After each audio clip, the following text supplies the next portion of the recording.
Just fix it in post. Oh yeah, that's great, but we'll never use it. There's no budget, and it was due like yesterday. There's been a slight change in direction. I promise, it's just one last revision. Welcome to Just Fix It in Post, industry insights straight from the source. I'm your host, Sean Rice, and welcome. With 35 years of experience, this man has seen it all. From epic travel shoots to complex commercial productions, whether he's capturing the beauty of a remote island or orchestrating large-scale productions that span the globe, his eye for detail and passion for adventure are unmatched. You know him from his work with brands like Gatorade, Fiat Chrysler, and HP. Let's give it up for the legendary Paul Papanek! I mean, that's it in a nutshell, really. That's very funny. And by now, by the way, it's, I think, 40 plus years. 40 plus years. You know what? Yeah. I will fix that, sir. I'll at the end plus 5. I don't know. Even to hear myself say it is pretty scary. I know. I feel like I'm aging myself out of the system. The second work slows down, I'm like, wait, did somebody look up my age? Is that why I'm not working right now? They're like, oh, he's fucking 44. Yeah, screw that guy. Yeah, no, my breasts are no longer perky, so I've come to expect that. You know, it comes with the package. I've accepted that. Well, you think with experience they just can start charging extra for that, but it's interesting. I mean, ever since I started teaching, at the college, it was one of those weird things where I was like, oh man, am I really going to be okay with teaching all these kids how to do my stuff and then them taking the work from me? And then I was like, they have no drive to do anything. I literally have to force them to do anything. They will take nothing from me. It was pretty sad, but that's sad and it's unexpected. I go through the same thing, the same thought process. As we get older and kind of start to age out of the business a little. But 40 years ago, I was that person. So, I was that person who was replacing people who were aging out. So I can't really be that upset about it. Right. But at the same time, it's like there's a lot of it's interesting because my wife is in charge of an elderly living facility, and every company she works with, they deal with the quit culture. If there's any threat to emotional or financial or mental stability, they're out. They walk, and it's been happening on sets where people they'll have assistants and somebody will get a phone call and they'll be like, yeah, I'm out, and you're like, and I have people who literally do training videos for corporations like Toyota and Honda and things like that. They're literally adding in there, teaching managers how to cope with quit culture and people just quitting, just being done with or not applying themselves, or people aren't doing things unless their managers tell them to. It's a really I'm seeing like this trickle effect. I follow like the teacher subreddit on Reddit, and they talk about this stuff all the time. But anyways, I don't want to go too off topic, but before we shit on the youth, and then we're like, hey, so we wanted to hire you. But tell me what you've been up to recently. I know I'd love for you to promote kind of what you recently have been working on, as well as tell me how you got there. I was really lucky that when I was an undergrad at University of Texas at Austin, Hook'em Horns, I started working professionally while I was still an undergrad. My first gig was writing for a bilingual children's show for PBS. When that ended, I moved over into the production side on Austin City Limits, where I was stage manager for a season. And from there, I got a job offer in Nashville at the PBS station there to go be the studio supervisor. I took it. And a year and 4 days later, I moved to LA, ostensibly to be a writer, which I found out was really, really hard work that I didn't enjoy as much as I thought I would. And through a series of chance meetings, I stumbled headlong into the commercial world, which I'd known absolutely nothing about before I got to LA. And I started the way most people start, as a PA, but back in the 80s, the business was a jillion times smaller than it is today. You could almost count the number of production companies and directors on two hands and 2 feet. And oftentimes I was the only PA on a job. If I was really lucky, there would be another PA. And as the PA, you had to do everything in those days. There wasn't a craft service person. There just wasn't anything. So, there were not cube trucks back then. So in a rented cargo van, I would have to go pick up production supplies, the dolly, the camera package, and then breakfast at Cantor's, which is something that we all did in those days, strapping a 5-gallon container of coffee into the passenger seat and just hoping that it didn't spill. But it was really, if you showed a modicum of intelligence and a desire to move up, you weren't a PA for long back then, which I guess goes back to what you were saying about some of your students at Art Center.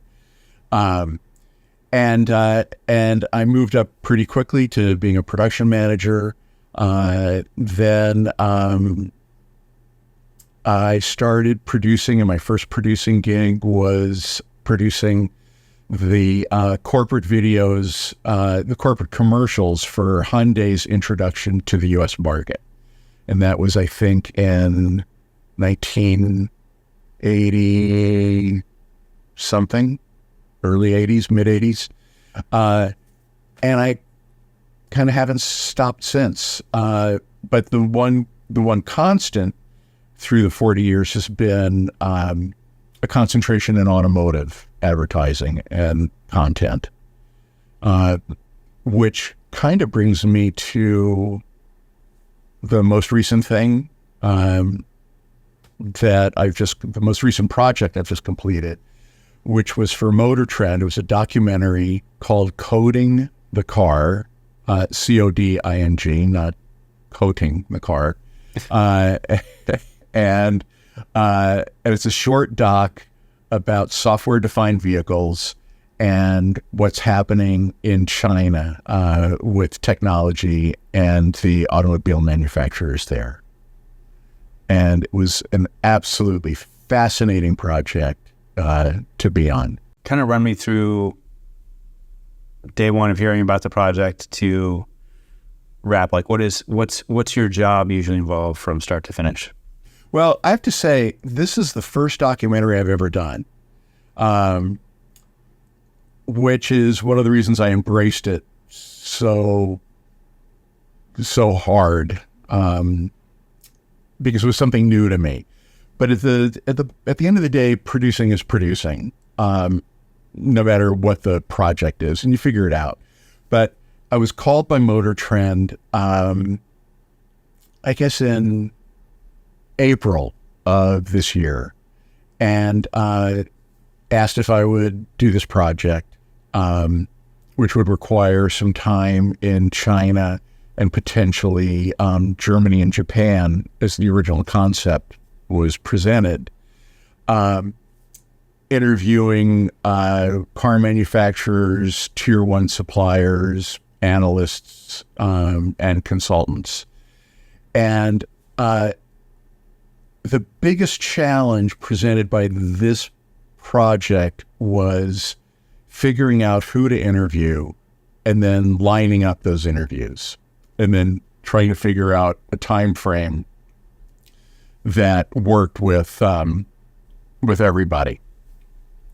The director, Derek Powell, and I started doing our research with, obviously with the help of Ed Lowe at Motor Trend. He's the head of all editorial content. and this was a project that that came under his purview. So in April, we started talking about it. Then the directive came from Ed that he wanted us to go to the Beijing Auto Show and shoot at the auto show, which was only 3 weeks away at that point. It really was an impossibility for us to arrange any interviews around the auto show. And we knew that we didn't want to shoot at the auto show, which would have just been a nightmare to try to corral all these people in that environment. So the decision was made a week later to bag the idea of shooting at the auto show, even though we would have loved to at least have been there and gotten a chance to see it. And we just, buckled down. We brought on a consultant who used to work for Audi in China, who's now here to help us line up interviews. And I guess by the beginning of May, everything started to take shape. And we started to schedule all our interviews. We finally set our start date, which was going to be flying to Shanghai on June 1st, which we did. Our first interview was on the 3rd, so we hit the ground running. We used a wonderful local production service, but even while we were there, we were still lining up interviews for the remainder of our trip, which we had defined as 3 weeks. Basing the whole shoot out of Shanghai. And we only had a couple of cancellations while we were there. We filled up that time. We traveled all over China, got incredible insights into the industry and the technology there. Came back the end of June. A couple of weeks later, went up to Silicon Valley to do an interview at NVIDIA. And then a week after that, we flew to Detroit for 4 more interviews. And then started the editing process. We had a wonderful editor, a guy named Sam Slavkin at Rock, Paper, Scissors here in LA. And our post schedule was incredibly compressed. We had roughly 3 weeks to comb through over 21 hours, 22 hours of interviews to make a compelling roughly 30 minute short doc. And the company, Rock, Paper, Scissors, and Sam just did an incredible job alongside Derek Powell, our director. And we delivered the film the end of August, which is now live on YouTube. So in this particular process, are you, from, like you were saying, April, May, are you on this 24/7 from start to finish? Yeah, I sure was. Yeah, especially because of the time difference from China to Right. here. And, when we were able to contact people in China, have phone calls, I was getting emails and text messages at 2 and 3 in the morning. So yeah, it was a 7-day a week, kind of 24/7 prep job, which was fascinating to me. I was all in. I was absolutely all in. So is your crew, so do you have like an office crew and then like the actual like camera crew that you're working with, in terms of like, and then, what's the process with the director? Did they already know the director they wanted to work with, or was that something that you were in charge of? How did that whole process work? Yeah, so Motortrend brought on the director, Derek Powell, who had directed, so this film was a follow-up to a film that was done 2 years ago called Coding the Car. Our film is called Coding the Car 2.0. And Coding the Car was done just at the end of the pandemic. So they were really only able to travel to a limited number of cities for interviews. Even though Motor Trend really wanted to have China, the China perspective in that first film. So our directive was all about China. Anyway, they brought Derek back, and Derek is an automotive journalist, a wonderful automotive journalist. And it turns out he's an incredible interviewer.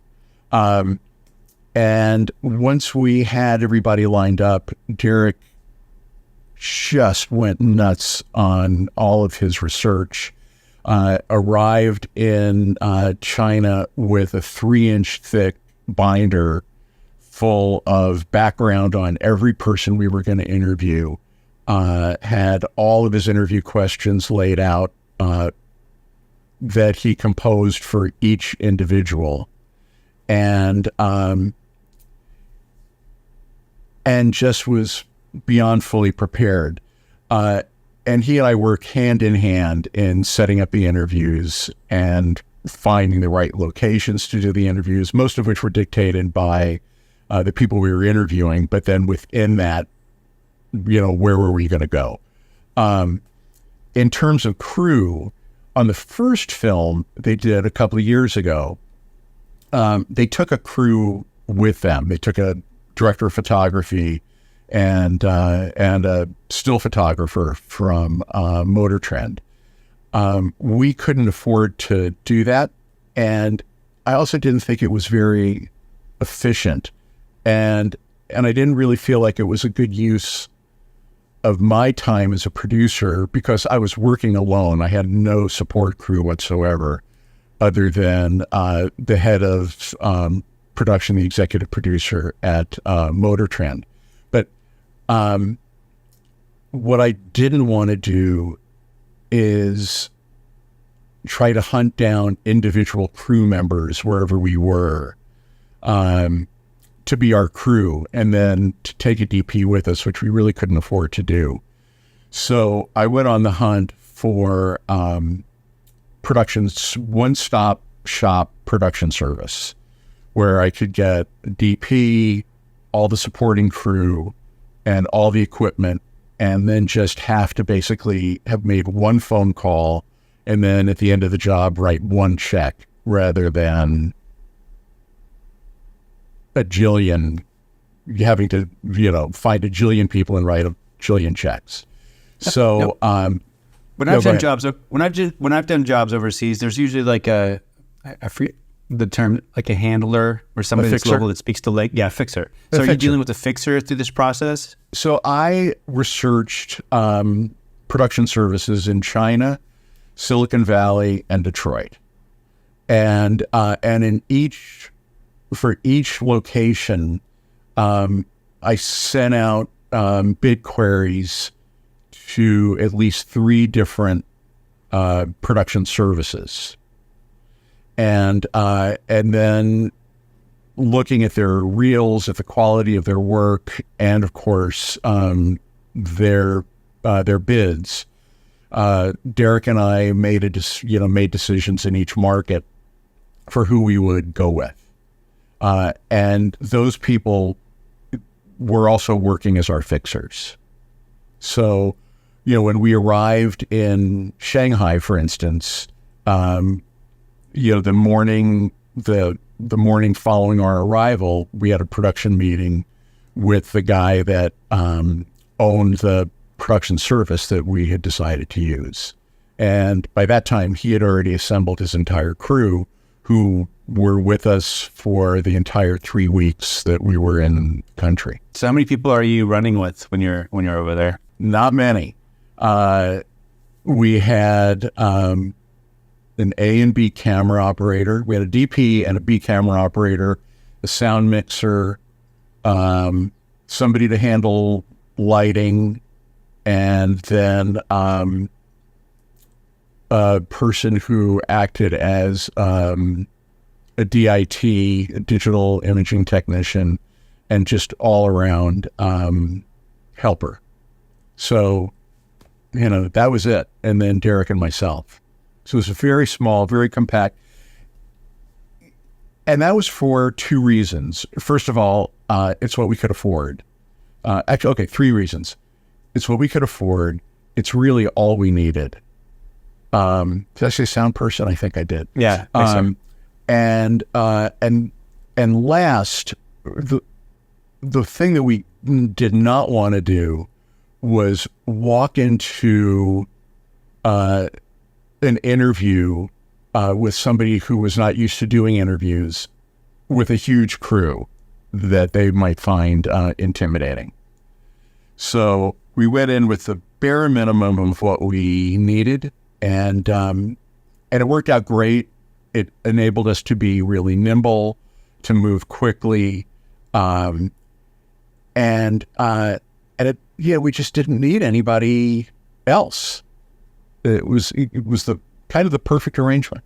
So when you're in the process of getting producing work for that particular business, where does it come from in terms of how do you generate more work for yourself? How does it kind of, what is your process of getting work? Are you calling people quarterly, or or is it one of those things where you're just people are reaching out constantly, and when you're available, you're available? A little bit of all of the above. Having been an almost lifelong freelancer, with a little 5-year detour that I'm sure we'll talk about shortly. I'm constantly in touch with people who have called me for work before. I'm putting out cold calls, and then of course I get calls from people who I work with regularly, but it's always up and down. As a freelancer, you go through periods where if there were 4 of you, that might not be enough of you, and then times when it's the opposite of that. So yeah, I was up for the same 3 jobs in the same week and lost them all. It's just part of the love of what we do. Yeah, and I'll get calls putting me on hold for projects that then don't materialize, but the production company is positive that they're going to get this job Every time. Yeah, which is painful, not only for me but for the production companies. And it's so competitive now, and the work is so scarce, and the budgets are so reduced that everybody is fighting for just every little scrap they can get their hands on. It's an environment that I've really not seen this bad in 40 years. I'm seeing the same black hole you are, and I feel like there's a combination of things. A little bit of my hunch or guess is that, one, you had everybody pulling money from future quarters to do the Olympics. You have the election that's coming up, and I think people are a little unsure about what to do with creating content for which consumer post-election, depending on who wins. Plus, things are so divisive right now that it's, with that respect, it's kind of, you can almost create you can create an ad and turn off an audience member while recruiting another, and it's a little bit split in a certain way. So I feel like you have a few of those things happening. Plus, with the issue with interest rates being so high and the Fed finally starting to roll things over, the summer tends to be my slowest time of year. What's your kind of take on everything that's happening? I think advertisers are not spending at the rate that they've spent before. I think their ad dollars are so fractured across so much media. I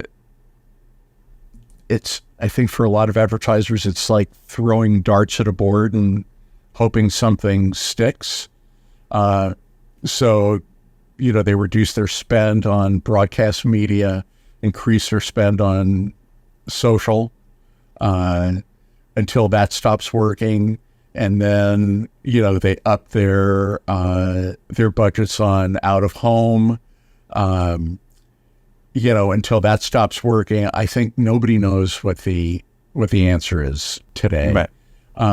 But what is happening, at least in the broadcast area, is that advertiser asks are increasing, and budgets are drastically decreasing. So on a typical shoot, an advertiser today, wants their broadcast commercial, they want their social, they probably want print, and yet the budgets are getting smaller and smaller.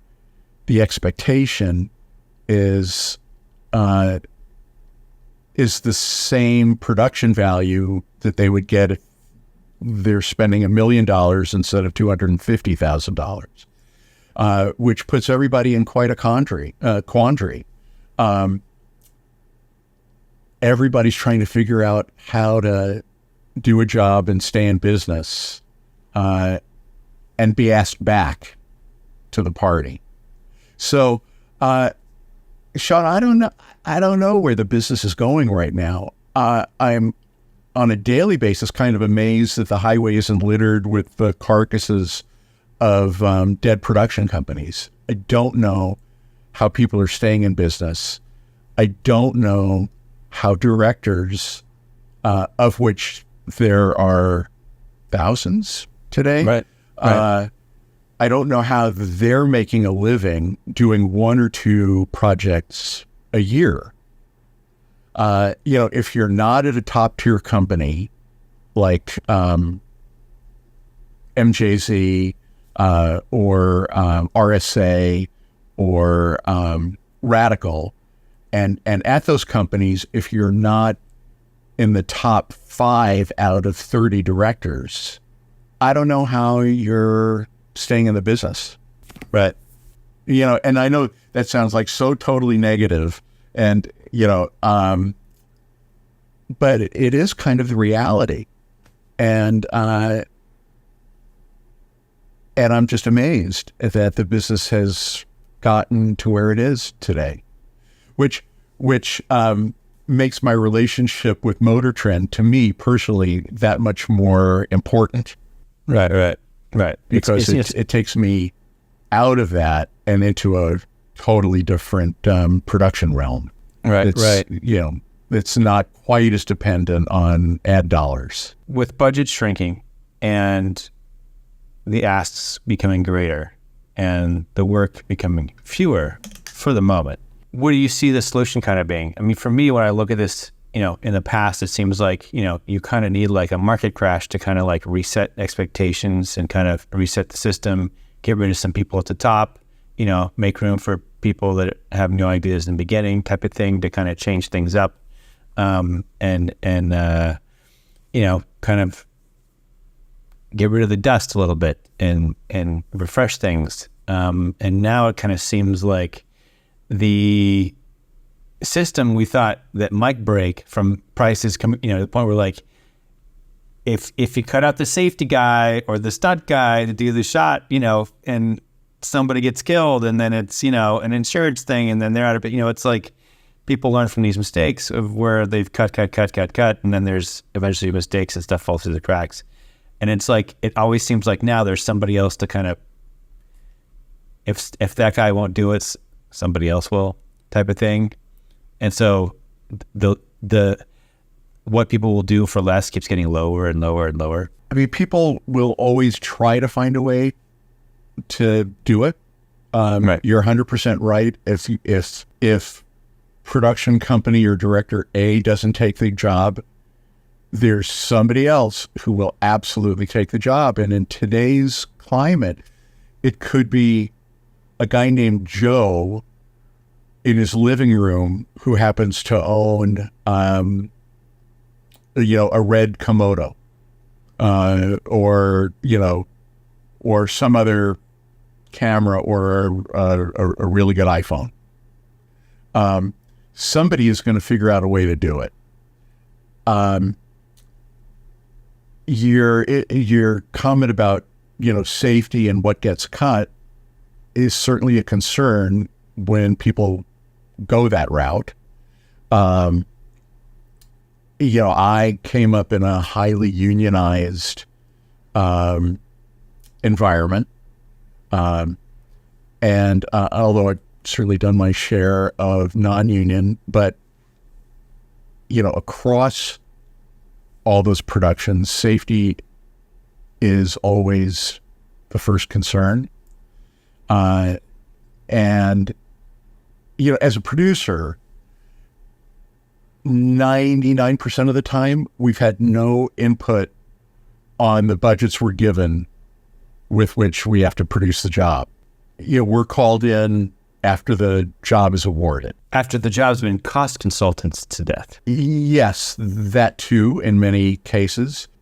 We have to figure out now how to bring the job in, not only on budget, but many production companies are mandating that we producers bring the jobs in 10, 15, 20% under budget. So how do you do that in a unionized situation? Even in a non-union situation, because, the crew works on the idea of going rates. You have union minimum, union scale, and then going rates. Nobody works for union scale in the union. People work for going rates. 750 for 10 is a key rate now, roughly. Not that many people are going to work for less than that. So crew rates are not where we can negotiate, really. And size of crew, depending on what we're tasked with producing, you can kind of work or attempt to work within size of crew. But again, the big picture way to look at this is, if I add one more guy, is that going to enable me to make my 10-hour day? Or do I save the $650 on that one more person to make my budget look better, but then potentially run into overtime? I'll pick hiring the extra guy every time. That's not a bet I would make, to save $650. I mean, do you think that they're possibly padding the budgets that way if they get some kind of crazy request from a client or there's an issue with the product that then their bases are covered for going into OT? Or I feel like every time I'm on a job, there's always one crazy day where somebody wants to see something a certain way and they're pushing it, and then next thing you know, you've gone over and everybody's gone extra, or there's meal penalties or whatever. So what's kind of your take on that? I don't think there's much budget padding anymore. I think cost consultants sniff that stuff out. Cost consultants, me having been one for 5 years between 2010 and 2016, we recognize where those pads live. We can understand why they're there, but if we're tasked with, as a consultant, or if a consultant is tasked with creating savings on a job, those pads go away. So it's, it's kind of tough, because by the time we get the job, a lot of creative solutions have already been agreed upon. And what I mean by creative solutions is, the director gets the storyboard, rights of treatment that pluses the agency concept. A lot of conversations go back and forth. Theoretically, those solutions are built into the budget, but not always. And, until you actually start producing a job, you don't really know if you're going to be able to fit all that stuff in. And there aren't a lot of pads to go to. If we do this, if we don't have a stunt coordinator, I can get you this better location. But if I don't have a stunt coordinator, we have a risk Right. on the set. So it's finding that balance. And in terms of, all of a sudden going into overtime or meal penalties, not completing the day, that should never be a surprise at the end of the day.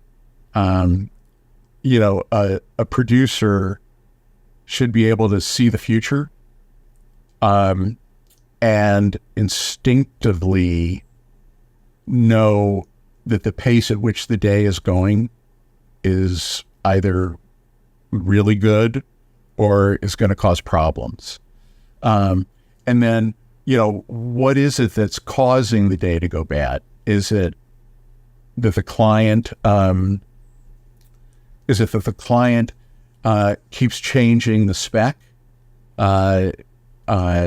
The client can't make a decision. The agency can't make a decision.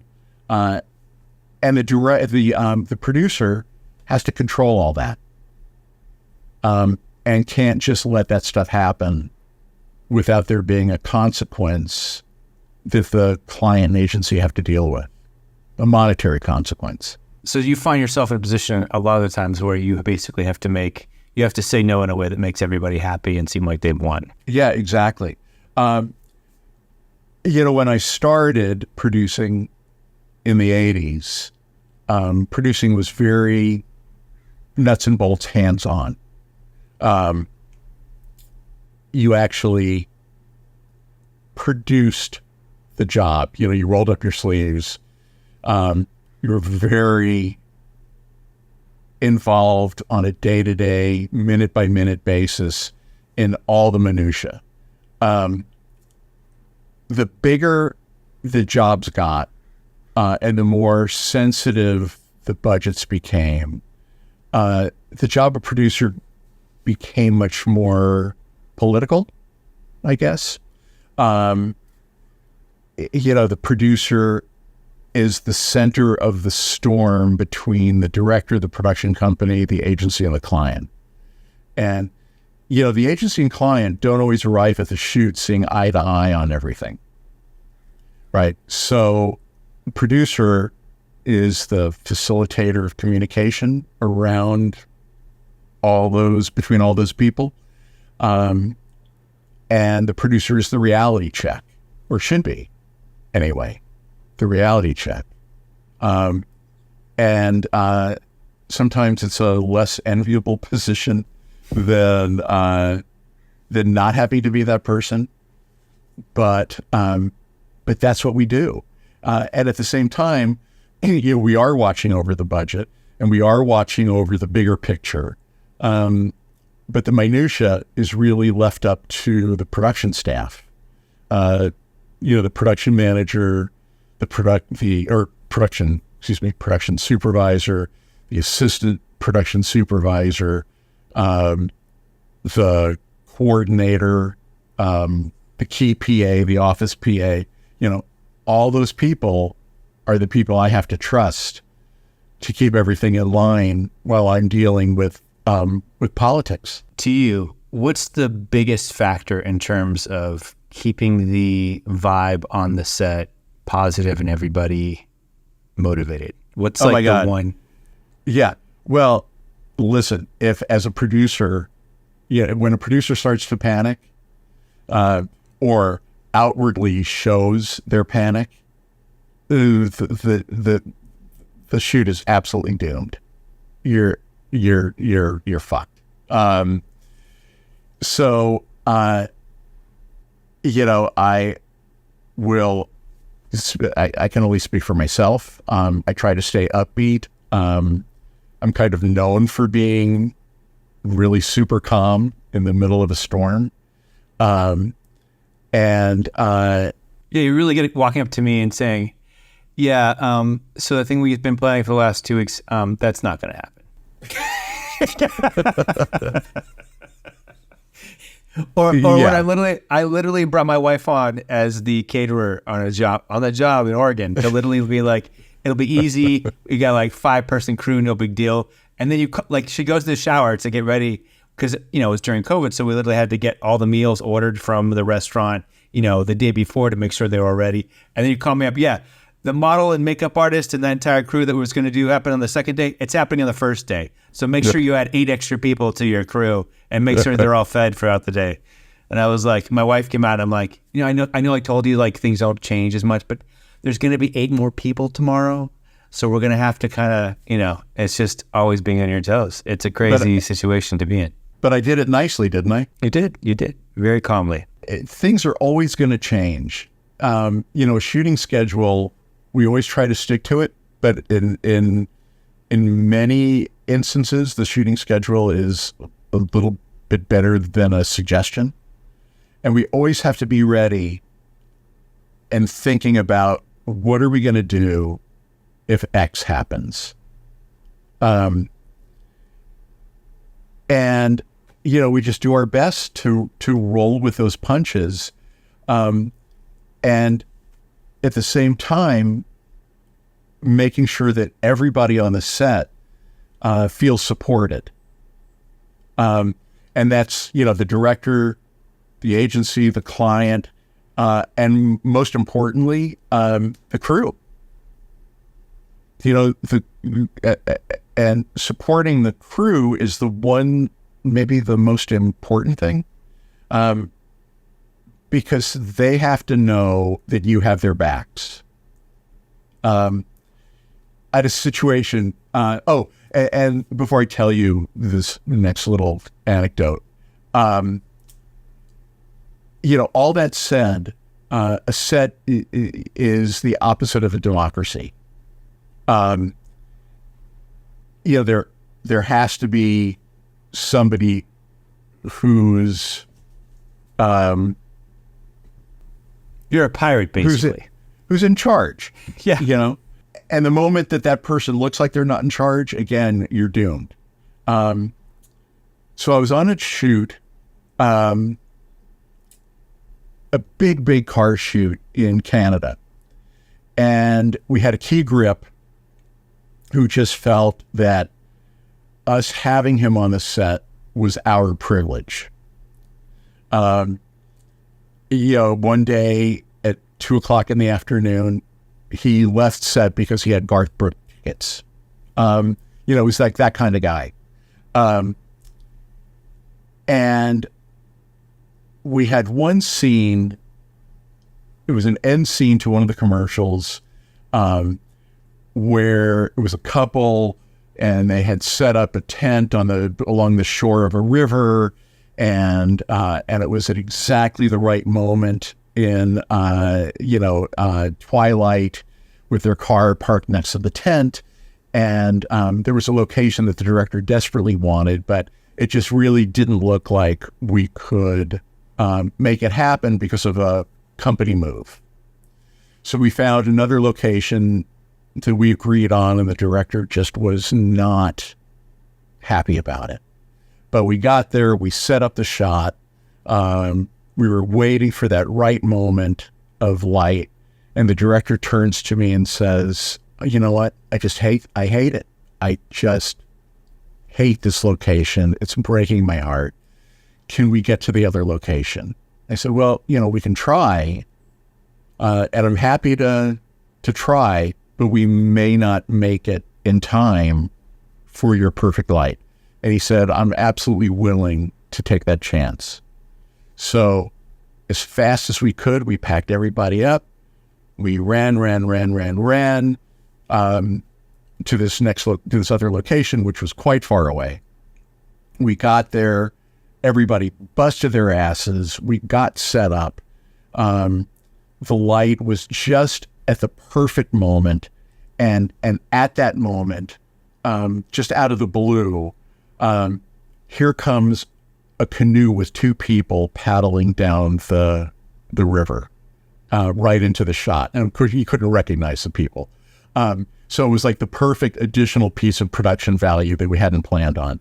And we got the shot. It was like 1 or 2 takes.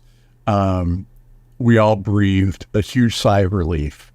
And the key grip comes up to me and says, well, we're never doing something like that again.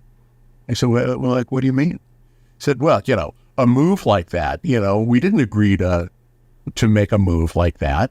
I said, I know, we didn't talk about it, but you and your guys did a great job and you got there and everything was great. He goes, well, we're just never doing something like that again. Not a change like that again.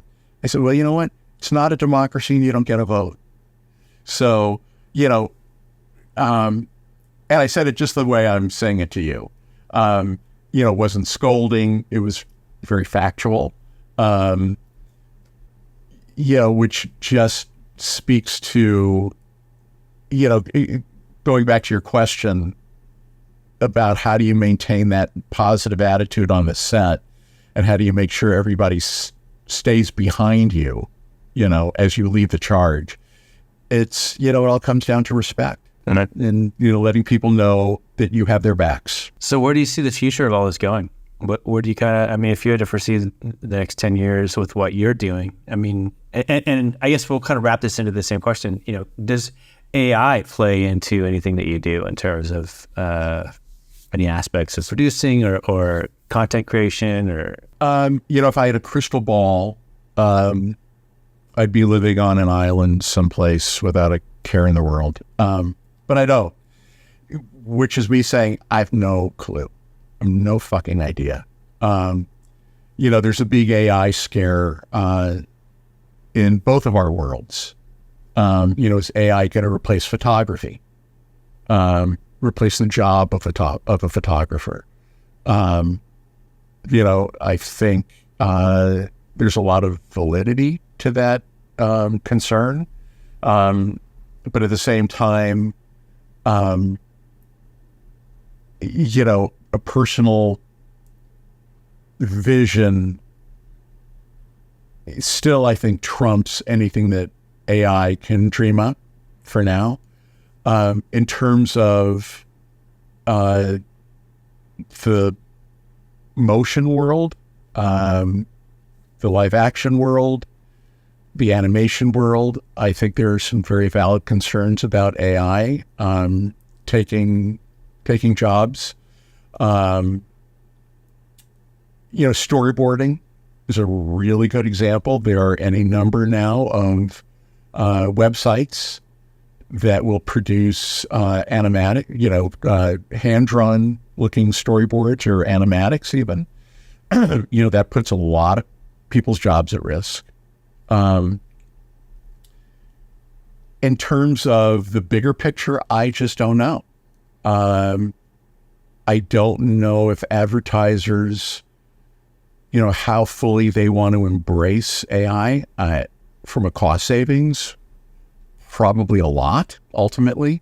When you can create a fake person that they don't have to pay residuals to be a spokesperson, that's concerning. The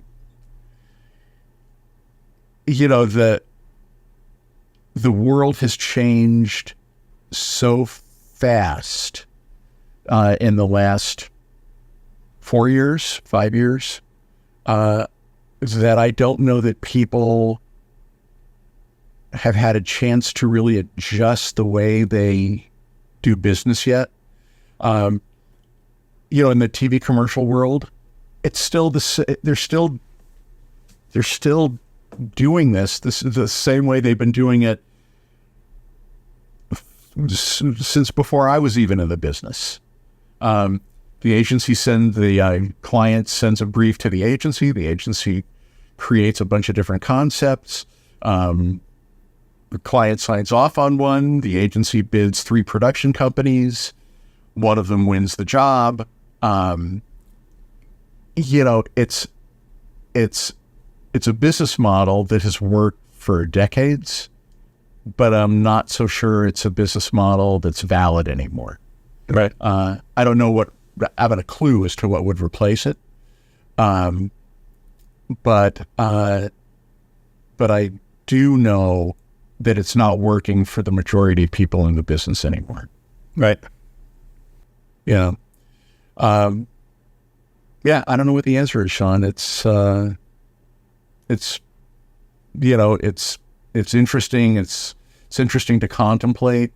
I feel like at this point in my career, I saw what I felt was the best time in the business in the 80s and 90s. The 2000s were interesting and very good to me. I'm glad I got to experience that. Now, with the technology that's coming into both of our respective businesses, there's a whole lot of people who are entering the business now or entered the business just recently who are probably just as excited as I was in the 80s and 90s because they get to use all these new tools. In the 80s and 90s, the new tools were the little ball you could get with different typefaces for an IBM Selectric typewriter, because that was our tool. Right. That was our tool. Typing out on IBM Selectric typewriters every piece of production paperwork. And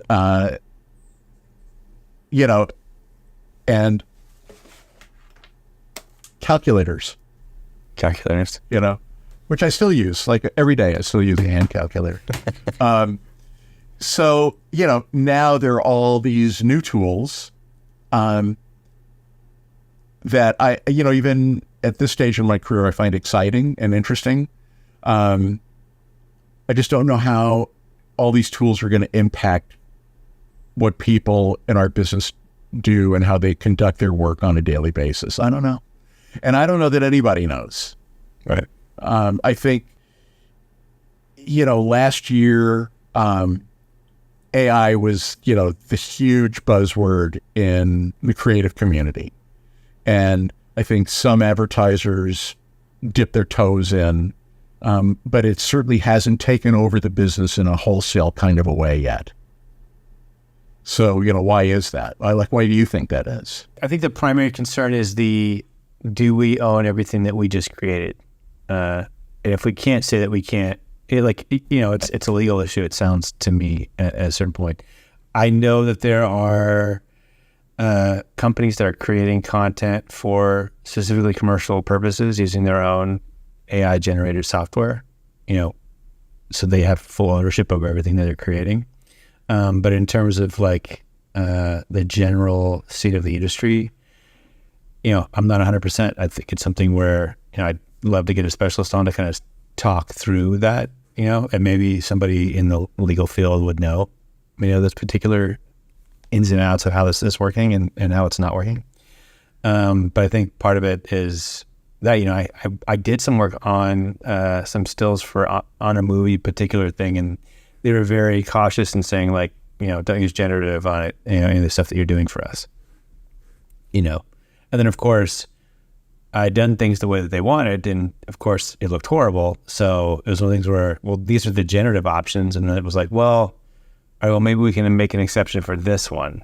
Because it was a bit of the we have this picture at this angle, we want to add things around it. We can only use stock imagery, and nothing really supported the particular angle and lighting that they were trying to recreate. Yeah. But, through generative, I was able to, adapt some of the changes that they wanted. Even things such as hey, we have a picture of this guy with a full beard. Can you take the beard off? I can. I've never had that request with regular Photoshop. So I have to use generative. And then it was kind of like that, and it was passed. So, it depends on the I know I get all kind of crazy ass, which takes me to the 10 questions. It's time for 10 questions. Is that a yes or no, or what do you think? 10 questions. I had to. What's the weirdest thing you've ever sourced for a commercial shoot? The weirdest thing I've ever sourced for a TV commercial. Yeah, we have to come back to that one because there's so many. Okay, that I want to. There's so many. I mean, the one shoot we did where you literally had somebody going in with microwaves in vehicles. Oh, okay. That was fucking weird. And we were like, to get rid of all the germs, the bacteria during COVID. Remember that person that came in and was like, you had to close all your cases. That was a weird shit ever. We could talk about that. You and I did a shoot. We were actually the first commercial shoot in the middle of COVID. Right. To shoot a concept that you created, actually, didn't you? I think. Yeah. I worked with Motor Trend on that one, and they had actually, and it's funny because we had locked down on March. 12th, and we were shooting on May 11th. 2 months later. Right. We We had to completely rethink the concept. Right.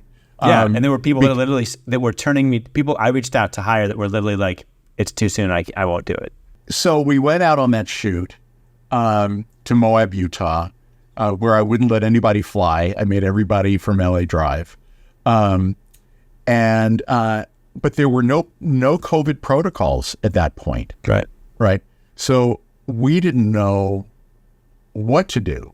So we just started reading. And somewhere I read about, disinfecting equipment. So I found a guy in Salt Lake City whose job was disinfecting houses that had been meth labs. I had several long talks with this guy, and he said, "Yeah, I could do that. I could come down to Moab and disinfect your shit."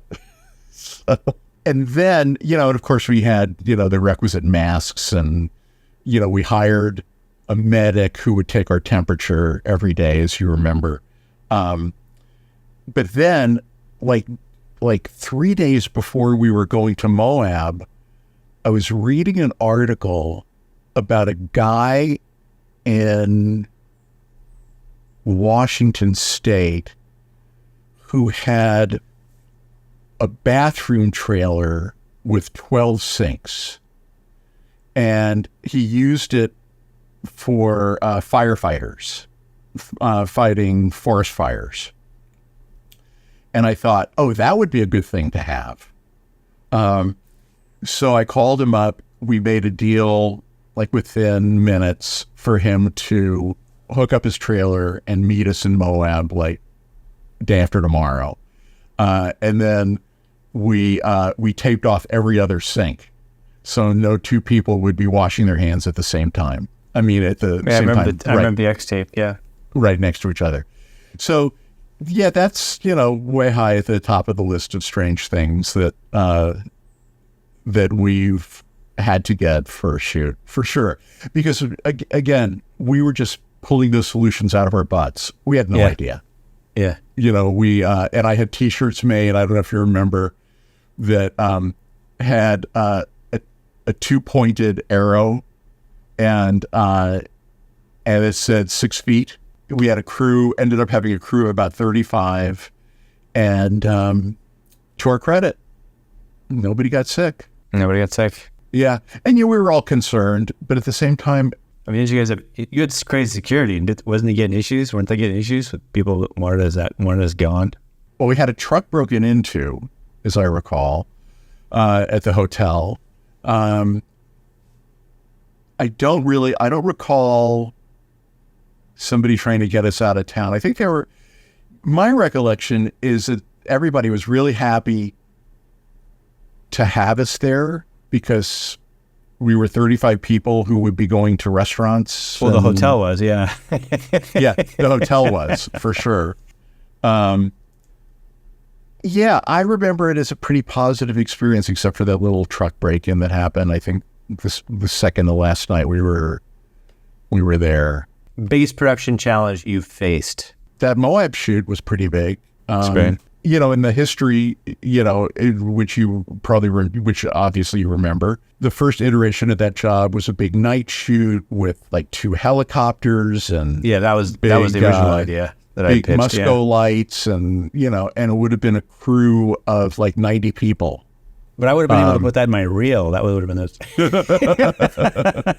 And yeah, it would have looked a lot more impressive, but and then we got shut down. Yeah. And then Kia came back to us and said, hey, we have we've already bought the airtime. We need something. What can you do? And we all huddled together and said, okay, we can do that basic concept, but it has to be during the day. And they went for it. So, we had a very short prep, and found, the perfect location and went and did it. I think with just a couple of weeks prep. So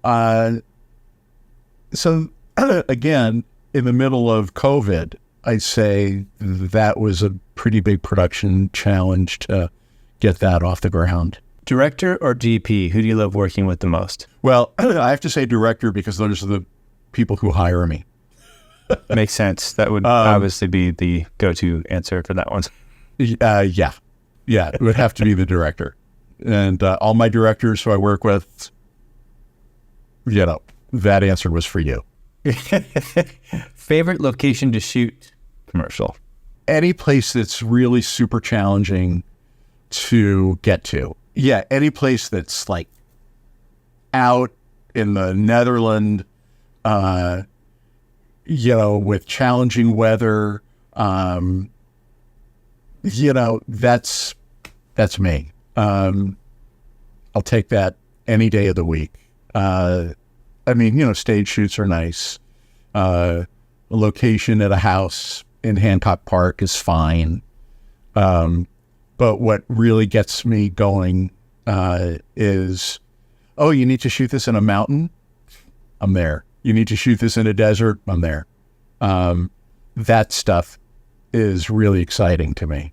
To logistically work that out, make it happen. You need to shoot in this foreign country that doesn't have a lot of production support. I'm there. I am absolutely first in line. Shortest turnaround time you've ever had on a project? Dodge with the wrestler Goldberg. A Thanksgiving spot. This is, I think, 3 or 4 years ago. Somebody at Dodge woke up one day, the week before Thanksgiving, and said, what we really need is a Thanksgiving commercial with Goldberg. And they went to one of their regular production companies and directors, Jordan Brady.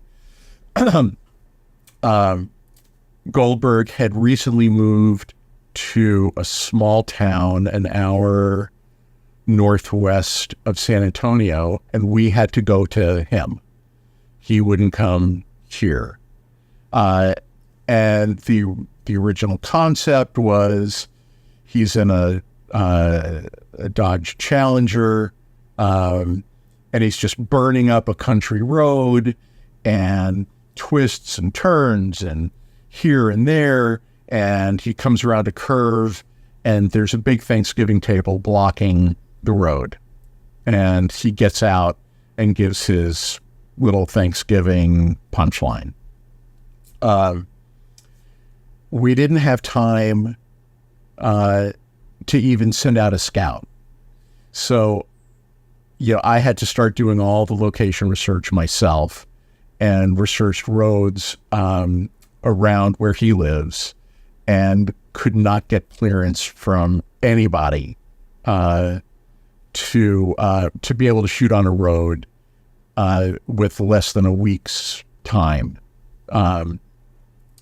So then I started thinking, okay, where else can I shoot and have complete control that doesn't necessarily give me a curvy road. I'll take anything. And the answer is a runway or a taxiway. Well, what was the turnaround on it? Okay, literally the turnaround was days. Wow. Yeah, probably 4 days to put this thing together. So I started researching airports and airfields within an hour radius of where Goldberg lives. And couldn't find any, maybe found a taxiway that I could own for a day, but wasn't great. And then somebody I was talking to said, there's this ranch, and I can't even remember the name of the town anymore, but it's one of these little Texas towns. And it used to be Conoco's headquarters or their executive retreat. And there's a runway there that hasn't been used in 20 years as a runway because there was a fatal plane crash. So I found that place, which is now a rehabilitation place for first responders and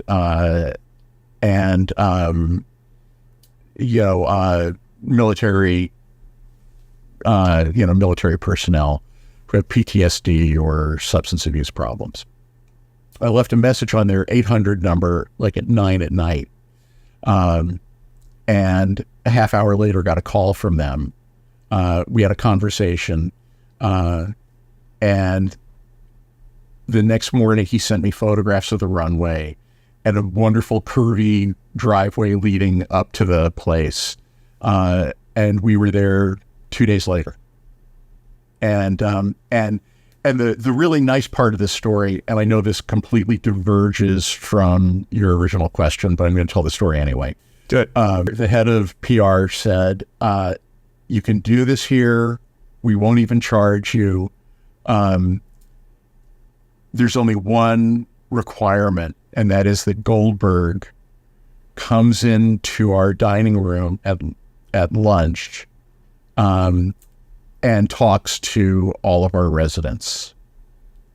So I called Bill and I told him, and he said, fucking A, I am absolutely there. And not only did he do that, but that began a relationship between him and the facility, which he regularly goes to visit and brings pizza to everybody there. And it was just, a really wonderful, unexpected little aside to that whole job. So anyway, that was way less than a week prep time. Just pedal to the metal, no pun intended, all the way around. What's the most common client request you get on jobs? More.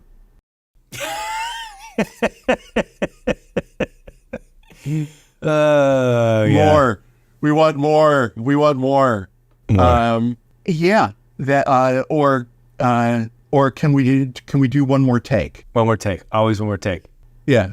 I mean, the name of the podcast came from, what's the one thing I hear on every single thing that from movies, commercials, still Did you shoots, fix whatever. it in post? We'll just fix it in post. And it was like, well, maybe we can fix this industry in post. Maybe this can be a dialogue about how we can change this thing to make it better. Yeah, it really is. It really is more. We want more. Best part of the production process. And don't just say getting paid. We all know that. No, you know what? Okay, getting paid is great. Yes. And when I'm on these incredible locations, I often turn or, just look around and think, and I'm being paid. But my absolute favorite moment in the production process is the first hour of the first shoot day, when all this stuff that you've arranged generally by telephone or email or even text shows up on location. And this is stuff that you haven't paid for. They're there on a promise. And all this stuff just shows up. And it shows up with all these people who know exactly what to do. And that first hour, I just marvel still to this day that this is the way it happens. And I get so much joy and satisfaction from that first hour of every shoot day. A tool or piece of tech you can't live without on a set. It seems so trite to say my phone. Right, but That's it. If I don't have my laptop, if I don't have an iPad, and that's coming from somebody who, and again, I don't mean to keep, telling, in my day, we walked 5 miles through the snow to get to school. I don't want to necessarily be that guy, but I will be that guy by saying, when I started, we didn't have cell phones, but we had jillions of rolls of quarters for payphones. holy shit. I didn't even do And wherever we were on distant location, we would scout out the nearest payphones, and we would have to kind of schedule our trips to the payphones. And, if we were going to the payphone, we would canvass all the keys on set to see if there was anything they needed that we could make phone calls for them on their behalf. So, and then of course, we had walkie-talkies, but, so I'm going to say my phone. Dream brand you'd love to work with. Well, I would love to work with Rivian. I would love to work with Lucid, some of the Chinese brands that we'll never see over here. Neo, Xiaopeng, especially Neo. Especially Neo. And I would love to work with those Chinese brands on a global basis. And it disappoints me to no end that we won't see their cars here. one word to describe the ideal commercial. That would be fun. Fun? All right, that works. Yeah.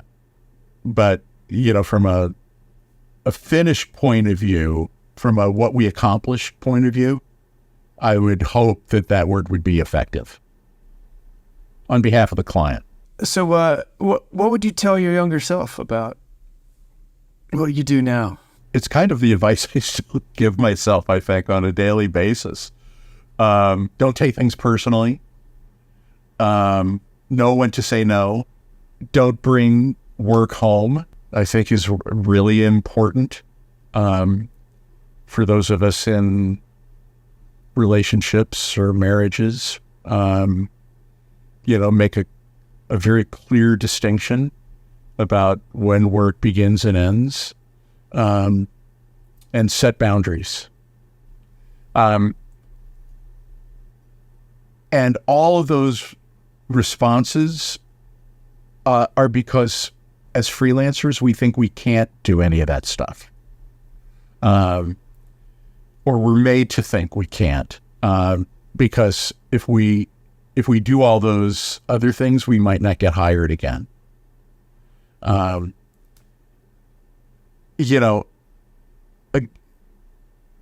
Back to the most important device being my phone. It's also the most frustrating device because it's enabled us to be available 24/7, which has become an expectation. And production becomes a 24/7 job that is not compatible with having a life.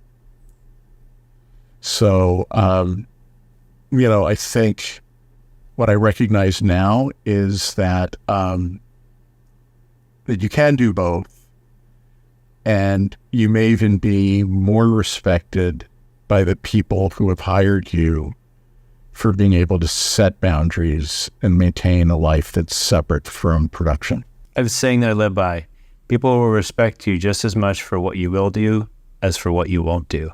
Yeah, and it's very easy to lose sight of that because all any of us want to do is be hired again by the same people, right?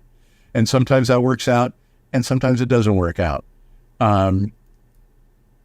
But if you don't figure out a way to make your personal life and your work life coexist in a healthy way, that's ultimately going to trickle down into how you do your job, I think. So with that said, what advice would you have for somebody who's wanting to become an up and coming producer? What advice would you give them? Know what you want to do, set a goal, make sure everybody knows that goal and that the goal is realistic. So when I started in commercials, I had a pretty diverse background. I'd been a writer by then. I'd worked for PBS. One of the things I left out in my little history was when I was trying to figure out what I wanted to do after I moved to LA, I got a job at a rental house, running the lighting and grip dock there. And it was also a camera house, so I got a chance to learn a lot about camera equipment as well. I did that for, 2 or 3 years. And then when I finally fell into the commercial world as a PA, I had the 1 or 2 companies that would hire me a lot, but then I figured out that I needed to go to more production companies and make myself known. And I would go to these companies and, after I left the rental house, I got a job as a best boy electrician on a feature. So I had all this diverse experience, including, having been in Nashville, being the head of the studio there and knowing how to produce stuff. So I would go to these production companies, introduce myself, and they would say, so what do you want to do? And I would say, well, I can do this, I can do this, I can do this, I can do this. And they would go, okay, thanks, goodbye. And I would never hear from them again. And then one day I had this little epiphany that, I needed to set a goal. For myself, I needed to know what I wanted to do. And after having watched what a producer does on jobs that I was on as a PA, that really rang my bell. So I would go back to these same production companies and I would say, I'm here to be a PA. My ultimate goal is to be a producer. I'll do whatever needs to happen to become that person. And never stopped working since. So, having a defined goal, which can change, but having a defined goal, for me, was the key to me becoming successful. I quickly became a production manager, then a producer. I became a Directors Guild first assistant director, kind of by accident, which was another aspect of my career. And it's really because I set a goal, figured out how to communicate that goal to the people who were going to hire me.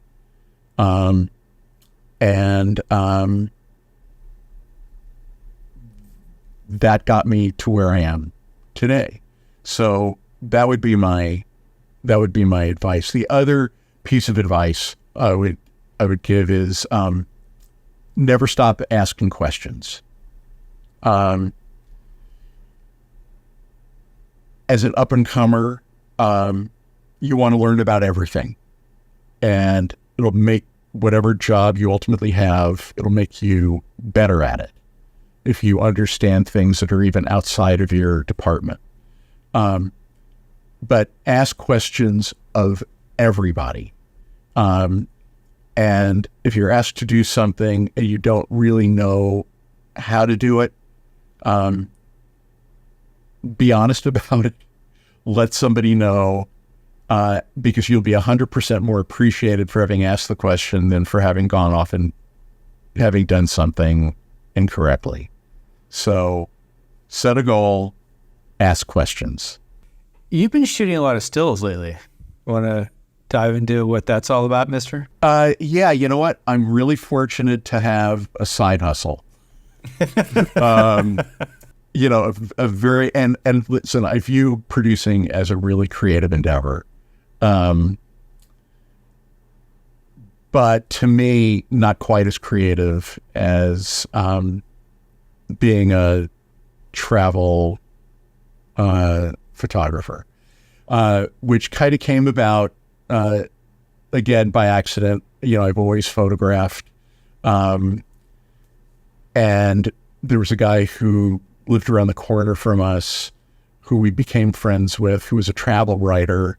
And his main client was a magazine, a travel, glossy hotel travel magazine in Mexico called Cabo Living Magazine. And one day he said that they were looking for photographers. I quickly, put a little portfolio together of some of my travel photography. He sent it to the magazine. And this was 20 some odd years ago. So they immediately hired me on a freelance basis. The magazine comes out 3 times a year. And I started spending, I'd already spent a lot of time in Baja. My wife and I owned a house there in La Paz for quite a number of years. So it's a place, Southern Baja place, very, very familiar with. So I would go down and shoot the articles that this writer was writing. And then my wife, who's an incredibly talented artist, and I, after having photographed a lot of articles, we said, we could write for the magazine. So we did a spec piece for the magazine. And then they started hiring us to write and photograph our own articles. So we've been doing that for quite a long time. That's cool. But what happened after that was my wife was planning a trip for us to Egypt. And I think I probably told you the story, but I'll tell it to you again. No. Maybe not. So there was a boat on the Nile that she desperately wanted to go on that we just absolutely could not afford. And without me knowing, she wrote to them and said, well, my husband's a published travel photographer. Would you be interested in trading photography for the trip? And they wrote back and they said, yeah. And then she came and told me what she had done. So, they wanted, a new set of images for the ship, and they wanted images of all the excursions. And this was a 6-stateroom vessel called a Dahabia, and I had not shot a lot of interiors before, and certainly I'd never shot confined spaces before. So I, started YouTubing and talking to photographer friends who I had who shot interiors. And for the almost year leading up to it, I worked really hard around our house shooting confined spaces and interiors. And we went, and it was a big success. And then the following year, we repeated that with a trip on the Mekong. And then all of a sudden I had a 2-boat portfolio that I started selling. That portfolio has now taken me on paid gigs all over the world, shooting these small boutique-y 20, 25 cabin vessels on rivers and a few in open ocean. And it's just been an absolute kick. So where would people be able to find all of your works, your fine works? 2 different websites. My producing website is paulpap.net. And my photography website is paulpapanek.com. Are you on any social media? I'm on Insta at Paul Pap Photo. Is there anybody you would like to thank? Well, I'd like to thank you for having me on. This is why I saved this section for the end. Gee, thanks, Sean. This was so cool. This was such a wonderful experience. I'd really like to thank everybody who's hired me for the past 40 years. I'd like to not thank anybody who didn't hire me. Because you missed out on a lot. Right. I'd really love to thank everybody at Motor Trend who's kept me very busy since 2017, producing branded content work and a TV series for them last year, and now this documentary. It's been some of the funnest work I've had, and I just love it, and I love everybody there. And of course, my incredible, talented wife, who has put up with me and my insane travel schedule for the past 35 years. Which when I even say that out loud, it's weird. But Cool, man. Well, thank you for your time, and it's great having you on. I really appreciate it. that's it. We're done. That's it. It's a wrap. Just fix it in post.